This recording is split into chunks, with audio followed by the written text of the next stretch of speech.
शरा कलाम इकबाल नज़्म नया शिवाला पेश खिदमत। पत्थर की मूरतों को समझा है तू खुदा है, पत्थर की मूरतों को समझा है तू खुदा है, खाके वतन का मुझको हर जर्रा देवता है। बिस्मिल्लाहिर्रहमानिर्रहीम। आबाब जी वकार, मैं हूं प्रोफेसर खिज़र अब्बास और आप देख रहे हैं मेरा YouTube channel professor Khizar Abbas. आज मैं इस पर आपके लिए शरा कलाम इकबाल के हवाले से अल्लामा इकबाल की नज़्म नया शिवाला लेके आया हूँ।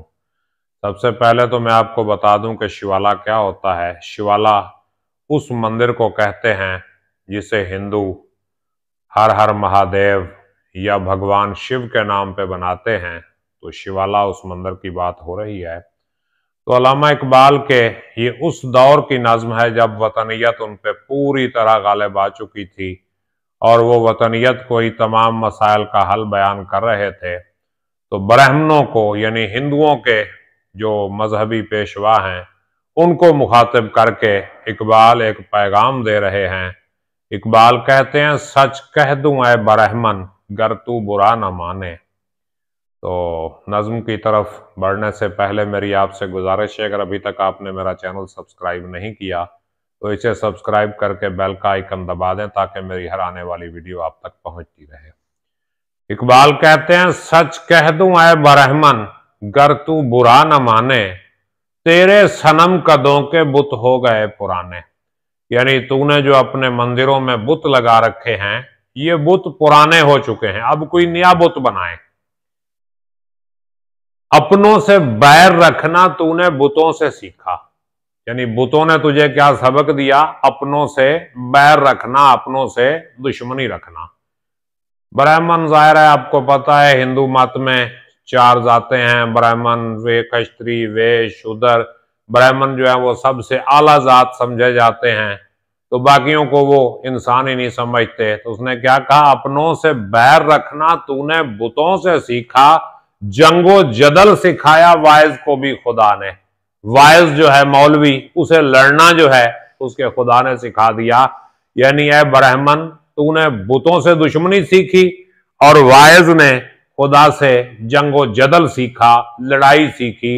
यानी मजहब के नाम पर हम एक दूसरे से लड़ रहे हैं। तंग आके मैंने आखिर दैरो हरम को छोड़ा। अब इकबाल कह रहे हैं कि इन लड़ाइयों से तंग आकर मैंने दैर को भी छोड़ दिया, हरम को भी छोड़ दिया, यानी मस्जिद मंदिर दोनों चीजें जो है हमने छोड़ दी। जैसा वो बाबे बुल्ले शाह ने फरमाया था, ढा दे मस्जिद ढा दे मंदिर ढा दे जो कुछ ढाइंदा, पर बंदियां दा दिल ना ढावी रब दिलां विच रहिंदा। तो उसने क्या कहा? तंग आके मैंने आखिर दैरो हरम को छोड़ा, वाइज का वाज छोड़ा, छोड़े तेरे फसाने। यानी वाइज की वाजो नसीहत भी छोड़ दी, तेरी कहानियां भी मैंने छोड़ दी, बस।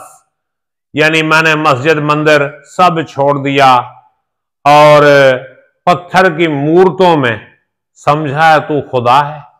ऐ ब्राह्मण तूने समझ लिया है कि पत्थर के बुतों में खुदा छुपा है? नहीं, खाके वतन का मुझको हर जर्रा देवता है। मुझे तो अपने वतन हिंदुस्तान की खाक का एक एक जर्रा जो है वो देवता लगता है।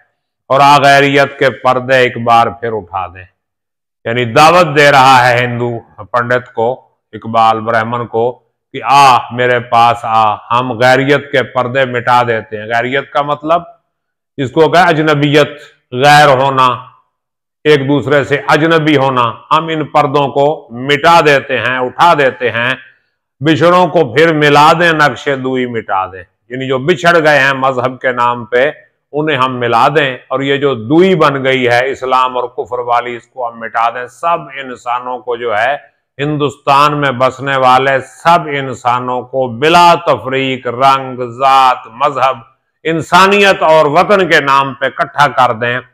और सूनी पड़ी हुई है मुद्दत से दिल की बस्ती, दिल की बस्ती मुद्दत से वीरान पड़ी है, सूनी पड़ी है, कुछ नहीं है उसमें, सूनी पड़ी हुई है मुद्दत से दिल की बस्ती। आ एक नया शिवाला इस देश में बना दे। हम इस देश में एक नया शिव का मंदिर बनाते हैं, एक नया मंदिर बनाते हैं। उस मंदिर की बुनियाद जो है इत्तेहाद, इत्तेफाक, भाईचारे और वतन की मोहब्बत पे हम रखेंगे। और दुनिया के तीर्थों से ऊंचा हो अपना तीर्थ, तीर्थ कहते हैं मंदिर को, यानी मंदिरों से हमारा मंदिर जो है वो ऊंचा होगा। यानी दुनिया में जितने भी मंदिर बने हैं मजहब के नाम पे, जितने भी घर बने हैं, उनमें से हमारा बनाया हुआ घर सबसे ऊंचा होगा। दुनिया के तीर्थों में ऊंचा हो अपना तीर्थ, दामाने आसमां से उसका कलश मिला दें। उसका कलश यानी ऊपर वो जो उसके गुंबद के चमकता है, वो मीनार सा जो किला सा निकला हुआ ऊपर चमक रहा हो, वो कलश कहते हैं। तो उस कलश को इतना बुलंद करें कि आसमान के साथ जाके वो मिल जाए कलश, और हर सुबह उठ के गाएं मंत्र वो मीठे मीठे। हर सुबह उठ के हम वो मीठे मीठे गीत गाएंगे। मंत्र यानी जो मजहबी किताबों में लिखे हुए गीत हैं उनको मंत्र कहा गया है। तो वो प्यारे प्यारे गीत सुबह को उठ के हम गाएंगे, और सारे पुजारियों को मैपीत की पिला दें, सारे पुजारियों को हम प्यार की शराब पिला दें। सब जो है इंसानियत की बुनियाद पे प्यार करना शुरू कर दें एक दूसरे से। मजहब को एक तरफ रखें, वतन और इंसानियत की बुनियाद पर सब इकट्ठे हो जाएं। और शक्ति भी शांति भी भक्तों के गीत में है। यानी भक्त जो है ना, मानने वाले, मजहब को मानने वाले, उनके गीत में क्या है? शक्ति, पावर है, और शांति, अमन व सुकून है। उसमें ताकत भी है और अमन व सुकून भी है। और धरती के वासियों की मुक्ति भी प्रीत में है। मुक्ति प्रीत में है। मुक्ति कहते हैं निजात को। धरती के वासियों की, धरती में जो बसने वाले लोग हैं, उनकी निजात किस चीज में है? प्रीत में है, प्यार में उनको निजात मिलेगी। उम्मीद है ये नज्म आपको समझ आई होगी। अगर कोई सवाल आपके जहन में है तो बिल्कुल करें। ये इकबाल के इब्तदाई दौर की नज्म है। बाद में इकबाल इस सोच से हट गए थे। आगे जो नज्में आएंगी फिर उनमें इकबाल का जो है ना फिक्री इर्तका आएगा। इकबाल नबी तो थे नहीं कि वो पहले दिन से ही उसी बात पे रहते जो अल्लाह की तरफ से उन पे वही नाजिल हुई थी।